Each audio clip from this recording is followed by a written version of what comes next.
71వ అధ్యాయము కాలయవనుడు భస్మమగుట ముచుకుందుని వృత్తాంతము.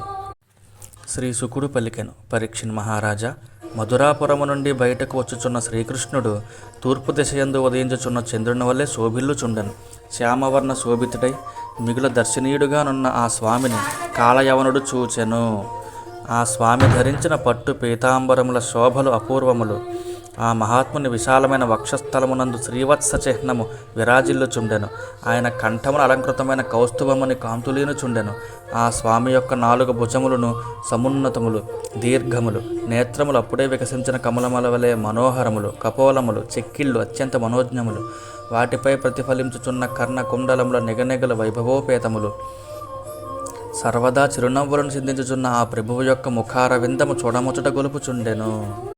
అట్టి ప్రభువును చూచి కాలయవనుడు ఇట్లు అనుకునెను, ఈ వచ్చుచున్న మహాపురుషుడు శ్రీవత్స లాంఛనుడు, చతుర్భుజుడు, అరవిందాక్షుడు, వనమాలా శోభితుడు, అతి సుందరుడు. నారదుడు తెలిపిన శుభలక్షణములన్నీయును ఈ మహాత్మునిలో గోచరించుచున్నవి కనుక ఇతడే వాసుదేవుడు, శ్రీకృష్ణుడు కావచ్చును. అస్త్రశస్త్రములు లేకుండా కాలినడకన వచ్చుచున్న ఈయనతో నేనును నిరాయుధునై పోరాడెదను అని అతడు నిశ్చయించుకునెను. అనంతరము యోగులకును దుర్లభమైన ఆ పురుషోత్తముడు శ్రీకృష్ణుడు పరాజ్ముఖుడై పరిగెత్తుచుండగా ఆయనను పట్టుకొనదలచి కాలయవనుడు ఆ స్వామి వెంట పరుగెత్తెను. శ్రీకృష్ణుడు తన లీలలను ప్రదర్శించుచు ఎప్పటికప్పుడు కాలయవనుని చేతికి అందినట్లే కనబడుచు అతడిని సుదూరమున గల ఒక పర్వత గుహలోనికి తీసుకుని వెళ్ళెను. అప్పుడు కాలయవనుడు, ఓయి, యదువంశమున జన్మించిన నీకు ఇట్లు పలాయనం చిత్తగించడం ఏమాత్రమూ తగదు అని ఆక్షేపించుచు ఆయనను అనుసరించెను. ఆయనను ఆ ప్రభువు అతనికి చిక్కలేదు, ఏలయన అతని పాపం ఇంకనూ పండలేదు కదా. ఇట్లు కాలయవనుడు ఆక్షేపించుచున్నను అతని మాటలను సరుకు గనక కృష్ణ భగవానుడు అతనికి అందకుండా పర్వత గుహలో ప్రవేశించెను. ఆ స్వామిని వెంటాడుచున్న కాలయవనుడు ఆ గుహలో ప్రవేశించెను. అతనికి నిద్రించుచున్న మరి ఒక పురుషుడు కనబడెను. అప్పుడు కాలయవనుడు, నన్ను ఇంత దూరము తీసుకుని వచ్చియు ఇతడు ఏమియూ ఎరుగని వాని వల్ల నిద్ర నటించుచున్నాడు అని అనుకునేను. వెంటనే ఆ మూర్ఖుడు ఆ నిద్రించు వ్యక్తిని శ్రీకృష్ణునిగా భావించి అతనిని కాలితో బలముగా తన్నెను. చాలా కాలము నుండి నిద్రించుచున్న ముచుకుందుడు అనబడే ఆ పురుషుడు నిద్ర నుంచి లేచి తిన్నగా కన్నులు తెరచెను. అతడు అటునిటు పార్శ్వ ప్రదేశముల యందు చూడగా ప్రక్కనే నిలిచి ఉన్న కాలయవనుడు కనబడెను. పరీక్షిని మహారాజా, కాలితన్నుకు క్రుద్ధుడైన ఆ ముచుకుందుని దృష్టి పడినంతనే కాలయవనుని దేహం నుండి అగ్ని ప్రజ్వరిల్లుగా ఆ జ్వరలకు అతడు కాలయవనుడు వెంటనే మాడి మసైపోయెను. పరీక్షిని మహారాజు నుడివెను, మహాత్మా, యవనుని భస్మమునొచ్చిన ఆ మహాపురుషుడు ఎవరు? అతని పేరేమి? ఏ వంశము వాడు? ఎవరి కుమారుడు? అతని శక్తి సామర్థ్యములు ఎట్టివి? అతడు గుహలో నిద్రించుచుండుటకు కారణమేమి? అప్పుడు శుకుడు ఇట్లనెను, ఆ మహాపురుషుడు ఇక్ష్వాకు వంశమున జన్మించినవాడు, మాంధాత మహారాజు యొక్క కుమారుడు. ఆయన పేరు ముచుకుందుడు. బ్రాహ్మణ భక్తి కలవాడు, ధర్మయుద్ధములో ఆరితేరినవాడు, ధర్మమునకు కట్టుబడి యుద్ధమునొచ్చువాడు. పూర్వము ఇంద్రాది దేవతలు అసురులకు భయపడి అసురుల నుండి మమ్ము రక్షింపుము అని ముచుకుందుని వేడుకొనిరి. వారి ప్రార్థనను మన్నించి అతడు వారిని రక్షించెను. చాలా కాలమునకు పిమ్మట కుమారస్వామి దేవతలకు సేనాపతి అయ్యను. అప్పుడు వారు ముచుకుందునితో ఇట్లనిరి, రాజా, మమ్మలను రక్షించుటకై నీవు పెక్కు శ్రమలకు వచ్చితివి. ఇక నీవు ఆ బాధ్యత నుండి విశ్రాంతి తీసుకొనుము. మహావీర, మానవ లోకమున నీ పాలనలోనున్న రాజ్యమును ఎట్టి శత్రుబాధ లేకుండా సురక్షితమనొచ్చితివి. మమ్ము రక్షించుటకై నీ కోరికలన్నింటినీ ప్రత్యజించి ఆ రాజ్యమును వీడి వచ్చితివి. అప్పటి నీ కుమారులు, పట్టపురాణులు, బంధుమిత్రులు, అమాత్యులు, మంత్రులు, ప్రజలు, సమకాలీనులైన తదితరులెవ్వరూ ఇప్పుడు లేరు. వారు అందరూ కాలగర్భములో కలిసిపోయారు. లోకములో బలిష్ఠులైన వారందరికంటేను కాలము మిగుల బలీయమైనది. అచ్యుతుడైన నిత్యుడైన భగవంతుడు కాలస్వరూపుడు. పశుపాలకుడు పశువులను వలె ఆ పరమేశ్వరుడు సకల ప్రాణులను తన వశములో నుంచుకొని లీలలను జరుపుచుండును. జై శివయ్య. మహాత్మా, నీకు మేలగుగాక. మోక్షమును తప్ప ఇంక ఏ వరమునైనను కోరుకొనుము. షడ్గుణైశ్వర్య సంపన్నుడైన శ్రీ మహావిష్ణువు మాత్రమే ముక్తిని ప్రసాదించుటకు సమర్థుడు. దేవతలు ఇట్లు పలికిన పిదప మహాయశస్వి అయిన ముచుకుందుడు వారికి నమస్కరించెను. మిక్కిలి అలసియునుట వలన అతడు నిద్రను వరముగా కోరుకొనెను. దేవతల నుండి వరమును పొందిన పిమ్మట అతడు వారు సూచించిన ఒక ప్రశాంతమైన గుహలో ప్రవేశించి అందుకు నిద్రించెను. దేవతలు వరమిచ్చు సమయమున ఆయనతో ఇట్లు నుడివిరి, గాఢ నిద్రలో మునిగియున్న నిన్ను మేలుకొలిపినవాడు నీ దృష్టి పడిన మరుక్షణమే భస్మమైపోవును. ముచుకుందుని దృష్టిపాతముతో యవనుడు భస్మమైనంతనే యదువంశ శిరోమణియగు శ్రీకృష్ణ భగవానుడు నిష్ఠాగరిష్ఠుడైన ఆ మహాత్మకు ప్రత్యక్షమయ్యను. అప్పుడు ఆ పట్టు పీతాంబరధారి వర్షాకాలమునందలి మేఘము వలె శ్యామవర్ణముతో శోభిల్లుచుండెను. వక్షస్థలమునందలి శ్రీవత్స చిహ్నముతో కంఠమునందలి కౌస్తుభమణితో తెజరిల్లుచుండెను. చతుర్భుజములతో దర్శనమిచ్చిన ఆ స్వామి వైజయంతి మాలతో అలరారుచుండెను. జై శ్రీకృష్ణ. మెరేచున్న మకర కుండలములతో ఒప్పుచున్న ఆ ప్రభువు యొక్క ప్రసన్న వదనము మనోహరముగా ఉండెను. ముచ్చట గొలుపుచున్న ఆ పురుషోత్తముని యొక్క దరహాసము ప్రేమానురాగములతో నిండిన వీక్షణములు మానవాళికి దర్శనీయముగా ఉండెను. తరుణ వయస్కుడైన ఆ సుందరిని గమనము మదించిన సింహపు నడక వలె గంభీరముగా నుండెను. అంతటా ఆ మహారాజు ఆ జ్యోతిర్మయ స్వరూపుని చూసి చకితుడయ్యను. దివ్య తేజస్సు ముందు అప్రతిభుడై దర్శింపజాలక శంకించుచు అతడు ఎట్టకేలకు తెప్పరిల్లి సంతోషపూర్వకముగా ఆ మహాపురుషునితో ఆ పరమపురుషునితో ఇట్లా నేను పూజ్యుడా, నీవు ఎవరు? ముండ్లతో నిండిన ఈ మహారణ్యమునందు పద్మదళముల వలె శుతిమెత్తని నీ పాదములతో ఇట్లు సంచరించుచుంటివి. ఇట్టి ఈ పర్వత గుహలోనికి ఎందులకు వచ్చితివి? మహా తేజోమూర్తులకే వన్య చిన్నెలు దిద్దగలది నీ దివ్య తేజస్సు. పూజ్యుడవైన నీవు అగ్నిదేవుడవా, సూర్యుడవా, చంద్రుడువా, మహేంద్రుడువా లేదా వరుణుడువా? ఇంతకును నీవు ఎవరు? మహాత్మా, ఇంద్రాది దేవతలకును పూజ్యులైన బ్రహ్మ విష్ణు మహేశ్వరులలో నీవు శ్రీమన్నారాయణుడవా? ఏలయన దీపము చీకట్లను పారద్రోలునట్లుగా దివ్యములైన నీ తనుకాంతులు, నీ దేహకాంతులు ఈ గుహలో వ్యాపించియున్న చిమ్మ చీకట్లను రూపుమాపుచున్నవి. చతుర్భుజుడవైన పురుషోత్తమ, నీకు సమ్మతమైనచో దివ్యములైన నీ జన్మ కర్మల గురించియు వంశమును గూర్చి స్పష్టముగా తెలుపుము. నేను వినవలనని కుతూహలముతో ఉన్నాను. పరమపురుష, నేను మాత్రము ఇక్ష్వాకు వంశమునకు చెందిన రాజపుత్రుడను. ప్రభు, యౌవనాశ్వని పుత్రుడైన మాంధాత యొక్క కుమారుడను. నా పేరు ముచుకుందుడు. స్వామి, చాలా కాలము మేల్కొని ఉండుట వలన మిగులు అలసిపోయి వడలు తెలియని నిద్రలో మునిగిపోయి తిని నిర్జన ప్రదేశమైన ఈ గుహలో హాయిగా పండుకొని ఉంటిని. ఇప్పుడే ఎవడో ఒక పురుషుడు నన్ను నిద్ర నుంచి లేపెను. వాని పాప ఫలితముగా అతడు భస్మమైపోయాను. అనంతరము శత్రుదమనుడవైన పూజ్యుడవగు నీ యొక్క దర్శనమైనది. మహానుభావ, సకల ప్రాణులకు నీవు ఆదరణీయుడవు. అద్భుతమైన నీ తేజస్సును పూర్తిగా దర్శింపలేకున్నాను. నీ తేజ ప్రభావం నా శక్తి అంతయు సన్నగిల్లినది. ముచుకుందుడు ఇట్లు పలికిన పిమ్మట సకల ప్రాణులలో అంతర్యామి అయి వెలుగొందుచుండెడు కృష్ణ భగవానుడు దరహాసమనొచ్చుచు మేఘ గంభీర ధ్వనితో అతనితో ఇట్లు పలికెను.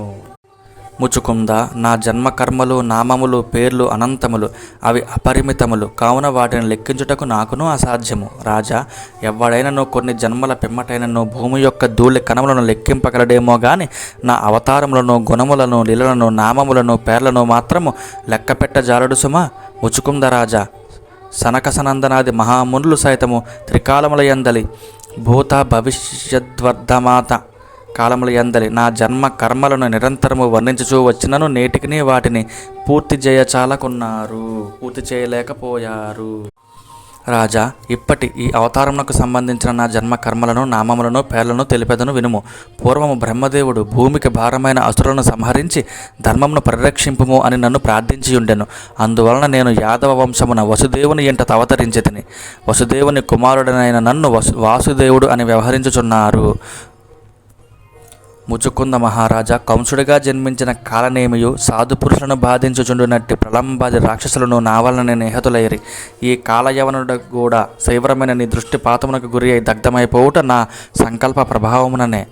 అట్టి అవతార పురుషుడనైన నేను నిన్ను అనుగ్రహించుటకై ఈ గుహలో ప్రవేశించితిని. భక్త వత్సలుడనైన నన్ను పూర్వజన్మలో నీవు ఎంతగానో ఆరాధించియుంటివి. కనుక రాజర్షి, నేను నీ ఎడ ప్రసన్నుడనైతిని. వరములను కోరుకొనుము, నీ కోరికలను అన్నింటినీ తీర్చుదును. ప్రపత్తితో నన్ను సేవించిన వాడెవడైనను మరల దుఃఖమునకు గురికాడు. జై శ్రీహరి. శ్రీ శుకుడు నుడివెను. కృష్ణ భగవానుని వచనములను పిడిన పెదప ముచుకుందుడు మిగులు ఆనందించి అతనికి ప్రణమిల్లెను. పూర్వము గర్గ మహర్షి తెలిపిన మాటలు జ్ఞప్తికి వచ్చి తన ఎదుటనున్న దివ్య పురుషుడు శ్రీమన్నారాయణుడే అని గ్రహించెను. ముచుకుందుడు ఇట్లు ప్రార్థించెను. సర్వేశ్వర, ఈ లోకములో మానవుడు నీ మాయలోబడి వ్యర్థ విషయములలో చిక్కుకుని నీ సేవలకు విముఖుడగును. స్త్రీలు, పురుషులు సుఖభ్రాంతితో దుఃఖములకు మూలములైన సంసార బంధములలో చిక్కుపడి వంచితులగుచుందురు. పరమపురుష, మానవ జన్మ భగవదారాధనకు పరమ సాధనము. అట్టి నరజన్మ దైవానుగ్రహముచే అప్రయత్నముగా లభించినప్పటికీ మనుష్యుడు నీ పాదార విందములను సేవింపక అజ్ఞాని అయి గడ్డి పరకలకు ఆశపడి పశువు తృణాల తాదులచే ఆవృతమైన కోపమున పడిపోవునట్లు విషయ సుఖములకు మూలమైన గృహమనడి అంధకార కోపమునకు పడిపోవును. సచ్చిదానంద రూప మహారాజును అను మదముతో గొప్ప సంపన్నుడనే అనడి గర్వముతో విర్రవీగుచు నేను అనిత్యమైన ఈ శరీరమే ఆత్మయను బుద్ధితో కాలము గడిపితిని. అంతేగాక భార్యాపుత్రులు, సంపదలు, భూములు, రాజ్యము మొదలగు వాని మోహములో పడి వాటిని రక్షించుకున్నట్టుకై నిరంతరము చింతాక్రాంతుడనై ఉంటిని. ఈ విధముగా నీ స్మరణయే లేక నా అమూల్య జీవితమును వ్యర్థమనొచ్చుకుంటుని. దేవా, ఘటకుడ్య సన్నిభమైన అంటే మృణ్మయమైన ఆత్మకంటెను వేరైన ఈ దేహము నేనే అనడి భ్రమతో నేను మహారాజును అను గర్వముతో అంధుడనై ఉంటిని. రథములు, ఏనుగులు, అశ్వములు, కాల్బములు అను చతురంగ బలగములతోనూ సేనా నాయకులతోనూ కూడినవాడినై ఒక దారి తెన్ను లేక ఇటునటు తిరుగుచుంటేనే గాని నిన్ను గూర్చి తెలుసుకొనలేకుంటుని. భగవత్ప్రాప్తియే తన ముఖ్య కర్తవ్యమని తెలుసుకొనలేక మానవుడు యుక్తాయుక్త విచక్షణను మరచి నిరర్ధకములైన కోరికలు, భోగములు మున్నగు విషయ సుఖములలో బడి కొట్టుమిట్టాడుచుండెను. నీవు మాత్రము నిరంతరము జాగరూకుడవై కాలస్వరూపుడవై ఆకలిగొన్న సర్పము అదను జూచి ఎలుకను కబలించినట్లు సమయము చూచుకొని ఆ మానవుని హరించివేయుచుందువు. దేవదేవ, ఈ దేహమే బంగారు ఆభరణములతో అలంకృతమై రథములపై మదపు టేనుగులపై విహరించుచున్నప్పుడు మహారాజుగా వ్యవహరింపబడును. అనివార్యమగు మృత్యువు పాలైన పిమ్మట ఆ దేహమే కళేబరముగా పిలవబడును. అప్పుడు అది అది దుర్గంధ భూయిష్టమై క్రిమి కీటాదులకు ఆహారముగానో లేక అగ్నికి ఆహుతై భస్మముగానో మారును. ప్రభు, పరాక్రమశాలి అయిన మానవుడు దిగంతముల వరకును గల భూమండలమునందలి శత్రువులను జయించి సార్వభౌమాధికారమును పొంది మహారాజ సింహాసనమును అధిష్ఠించును. అంతవరకును అతనితో సమానులైన రాజులు కూడా అతనికి విధేయులై ప్రణమిల్లుచుందురు. ఆయనను అట్టి మహాసురుడు కూడా విషయ సుఖలోలుడైనప్పుడు స్త్రీలకు క్రీడా మృగమగును, స్త్రీల చేతిలో కీలుబొమ్మ యగును. దేవా, మానవుడు విషయభోగములను త్యజించి రాజ్యాధికారమును పొందవలనని కోరికతో దాన ధర్మాది పుణ్య కార్యములను ఆచరించను. అంతటితో ఆగక ఇంద్ర పదవిని కాంక్షించుచు నిష్ఠతో తపశ్చర్యకు పూనుకొను. ఈ విధముగా అతని పదవీ కాంక్ష దినదిన ప్రవర్ధమానగుచుండును. అందువలన మితిమీరిన తృష్ణ గలవాడు ఇహపర సుఖములు ఎవ్వియూ పొందలేడు. ఓ అచ్యుత, సంసారమునందు చిక్కుకుని పరిభ్రమించే వానికి ఈ సాంసారిక బంధముల నుండి విడిపోవు సమయము వచ్చినప్పుడు సత్సాంగత్యము లభించును. సత్సాంగ ప్రభావమున వానికి నీ యందు భక్తి శ్రద్ధలు ఏర్పడను. నిన్ను భజించుట వలన ముక్తి ప్రాప్తించును. పరమేశ్వర, సత్పురుషులైన రాజులు వివేకము గలవారై నీ యందు ధ్యాన భక్తి కుదురుకొనుటకై వనమున తపస్సు ఆచరించుటకు రాజ్యాది బంధనములు తొలగవలనని ప్రార్థింతురు. కానీ నాకు ఆ రాజ్యాది బంధనములు అప్రయత్నముగానే తొలగిపోయినవి. అది నీ అనుగ్రహ ప్రభావముననే అని తలంతును. సకల ప్రాణులలో అంతర్యామివై ఉండేటి ప్రభువు, నీ పాద సేవనము సకల ప్రయోజనములకును పరమసాధనము అనగా మోక్షమును కూడా అనుగ్రహించినట్టిది అదియే. అందువలన నీ పాద సేవనమును తప్ప మరి యొక్క దేనిని నేను కోరను. శ్రీహరి, ముక్తిప్రదుడవైన నిన్ను ఆరాధించి ప్రసన్నునిగా చేసుకుని పిమ్మట వివేకి అయిన వాడు ఆత్మబంధనమునకు మూలమైన విషయ సుఖములను కోరుకొనడు గదా. అట్లు కాంక్షించినచో నిజముగా అతడు మూర్ఖుడే. దేవ, రజోగుణము, తమోగుణము, సత్వగుణము అని వానితో త్రిగుణములతో కూడి ఒప్పుచుండునట్టి ఐశ్వర్యాదులను ధర్మాది విశేషములను త్యజించి సర్వేశ్వరుడవగు నిన్ను శరణుజొచ్చెదను. నీవు విజ్ఞాన స్వరూపుడవు, నిరంజనుడవు, మాయా కార్యములైన రాగాదులు లేనివాడవు, త్రిగుణములకు అతీతుడవు, ఏకైక పరబ్రహ్మవు.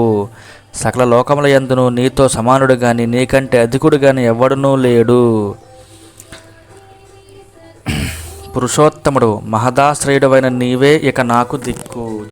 చిరకాలము నుండి నేను నచ్చిన కర్మఫలములను ప్రారబ్ధ కర్మఫలములను అనుభవించుచుండుటచే మిగుల వ్యధ చెంది ఉంటిని. ఇంకను వాటి వాసనలు నన్ను వీడకుండుటచే ఎంతయో పరితపించుచుంటిని. ఆ తృష్ణ నుండి బయటపడలేకుంటిని. కామక్రోధ లోభ మోహ మదమాత్సర్యములనేడు అంతఃశత్రులను అదుపు చేయలేకుంటిని. అందువలన నాకు ఏమాత్రమూ శాంతి లేకున్నది. అనన్య శరణ్య, నీ సంకల్ప విశేషము చేత నీ పాదాబ్జములను ఆశ్రయించితిని. నీ పాదారవిందములను ఆశ్రయించిన వానికి భవభయము ఉండనే ఉండదు. అతడు సత్యసంధతను కలిగి ఉండును, శోకరహితుడై ఉండును. పరమాత్మ సర్వనియంత ప్రపన్నుడనైన నన్ను రక్షింపుము. శ్రీకృష్ణ భగవానుడు ఇట్లనెను, సార్వభౌముడవైన ముచుకుంద మహారాజా, నీ నిశ్చయము బుద్ధి రాగద్వేషరహితమైనది, దృఢమైనది. వరములను కోరుకొనుము అని ఎంతగా ప్రలోభపెట్టినను నీవు ఎట్టి వాంఛలకును లోబడలేదు. నీ దృఢత్వమును పరీక్షించుటకై నిన్ను ప్రలోభపెట్టితిని అని గ్రహింపుము. నాయందు అనన్య భక్తి గల వారి బుద్ధి ఎన్నడను ఎంతటి కోరికలను లొంగదు, చెలింపదు. మహారాజా, నాయందు భక్తి లేని వారు ప్రాణాయామాది సాధనల చేత తమ మనస్సును ఎంతగా నిగ్రహింప ప్రయత్నించినను వారిని విషయవాసనలు వీడవు. అవి మరల తల ఎత్తుచునే ఉండును. నాయందే మనస్సు దృఢముగా నిలిపి యథేచ్ఛగా ఈ భూతలమును సంచరింపము. నాయందు నీకు గల భక్తి నిరంతరము నిలకడగా ఉండుగాక. నీవు క్షాత్రధర్మములో ఉన్నప్పుడు పెక్కు మృగములను వేటాడి వధించుచుంటివి. ఇప్పుడు ఏకాగ్రచిత్తముతో నన్నే ధ్యానించుచు ఆ పాపములను ప్రక్షాళితము నలుచుకునుము. ముచుకుంద మహారాజా, రాబో జన్మలో నీవు బ్రాహ్మణోత్తముడవై పుట్టుదువు.